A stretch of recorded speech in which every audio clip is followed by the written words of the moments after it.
This video was independently produced by the WSU Bee Program to inform beekeepers about the APHIS National Honeybee Disease Survey and encourage volunteer participation in Washington State. Hi everyone, I'm Bree Price. I'm the Extension Coordinator with the WSU Bee Program, and we're here at Courtney Sorensen's apiary sampling for the APHIS National Honeybee Disease Survey. Since 2009, APHIS has funded an annual national survey of honeybee pests and diseases. This survey documents which bee diseases, parasites, or honeybee pests are present or absent. This national survey continues to be the most comprehensive honeybee pests and diseases survey to date. This survey has three main goals, including detecting potentially invasive pests like the exotic Tropolelaps mites. Usually I have a beekeeper accompanying me, but there is an option for me to sample alone with someone from APHIS, but most of the time beekeepers want to be involved in this survey, and that's absolutely okay. So a lot of the times I've sampled with Courtney. She's been going through her colonies and inspecting as we go. Courtney has done this sample for us, I think 3 times now. So we're going to answer some questions today of what that sample process looks like, and you'll be able to be in the hives with us while we're working. This survey involves collecting samples from 8 colonies for an apiary level sample. From each of those 8 colonies, bees and brood are sampled. Beeswax is also sampled if a beekeeper is participating in a longitudinal sample, which means they're sampled from twice in 1 year. Here are some of the items I bring with me on a sampling trip, including the kit provided by APHIS that has a large bottle of ethanol for the bee sample, a small bottle of ethanol for the brood tap sample, a sample cup for the beeswax if the beekeeper is participating in a longitudinal sample, and the live bee box. The live bee box has a candy fondant dish inside and is provided a tube with water and a sponge for the bees to have food and hydration during transit. There is a flap on the lid of the box that I can use to funnel the live bees through, and I temporarily close this entrance with tape in between samples. Perhaps one of the most time-intensive parts of this survey is the colony inspection, going through each frame, making sure it's queen right, noting any presence of disease like deformed wings or European foul brood symptoms, and then finding a brood frame with ideally aged larvae. We're looking for older larvae that are just about to cap. This is ideal for surveilling for Tropolelaps. If the queen is on a frame we'd like to use, we'll cage her or relocate her to another frame, and then use that frame for our sample collection. The frame of bees is shaken into a collection bin, and using a 1/4 cup scoop, the bees are gently scooped into the live bee box and the alcohol jar. From each of your colonies sampled, a 1/2 cup of bees in total is taken from the colony.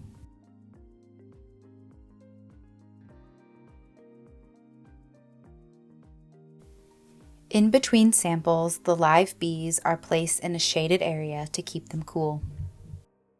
The current standard for surveilling for Tropolelaps mites is the bump method, which is tapping an open brood frame on a collection tray a total of 8 times, 2 times on each of the 4 corners of the frame.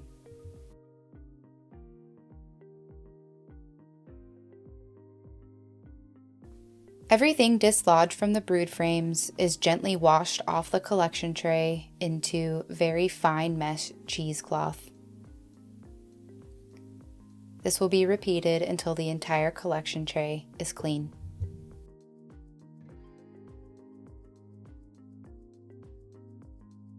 After the contents from all 8 colonies is pooled into the cheesecloth, it's preserved in the small alcohol bottle that you saw in the beginning of the video. The contents inside this bottle will be closely examined for any exotic mites like Tropolelaps in a lab later on. As I mentioned before, the longest part of this survey is the colony inspection and finding that brood frame with ideally aged larvae. Watch here in real time, me and Courtney collect what we need for the survey.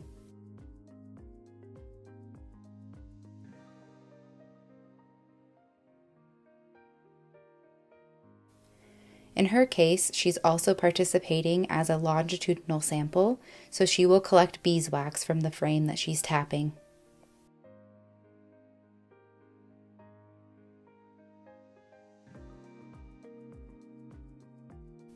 Altogether, collecting from all 8 colonies and working in a team of 2, usually this process can take about 2 hours.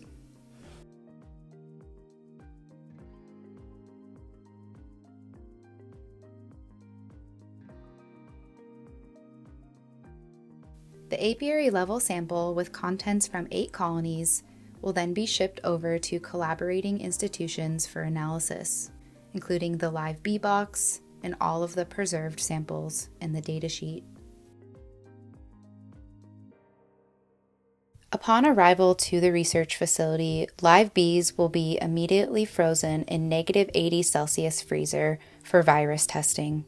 The samples preserved in alcohol will be tested for presence or absence of Tropicalaps mites or APHIS cerana, as well as varroa counts and nosema spore loads.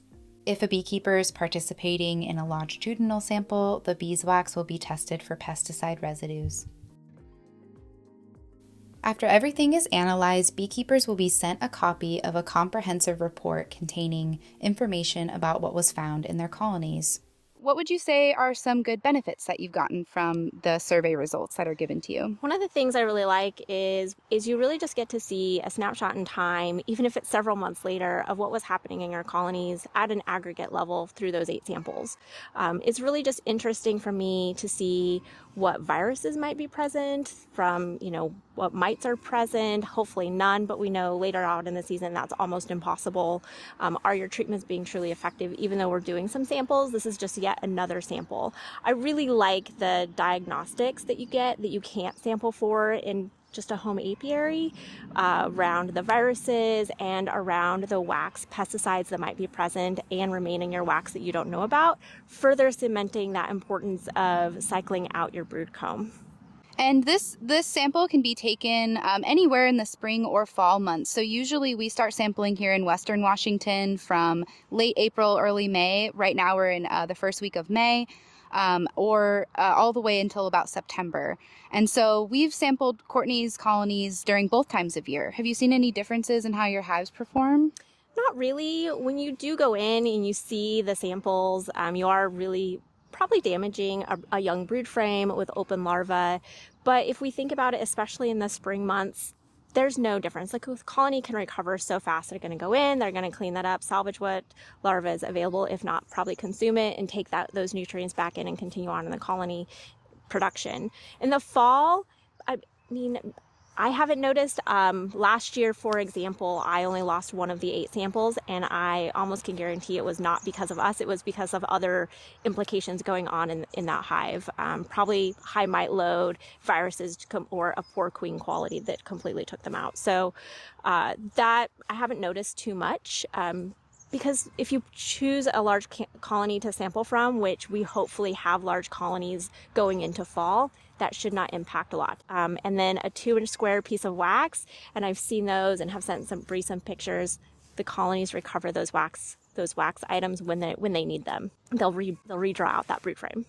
The other benefits I find being a beekeeper working with Bree is it's nice to see from a citizen science perspective, at least for me, going in, seeing the process of which sampling. We know samples are destructive tests. We know that these bees are going to shipped off to die, but for a really good cause. You can see the aggregate. You are participating in what those national kind of averages are, and it just really gives you a really nice sample. Again, for me, the benefit is the data that you get back as a beekeeper that you'll never get anywhere else. So I really like that. I feel like it's the benefit that outweighs that cost of that sacrificing just a handful of bees per colony, and helps move things forward.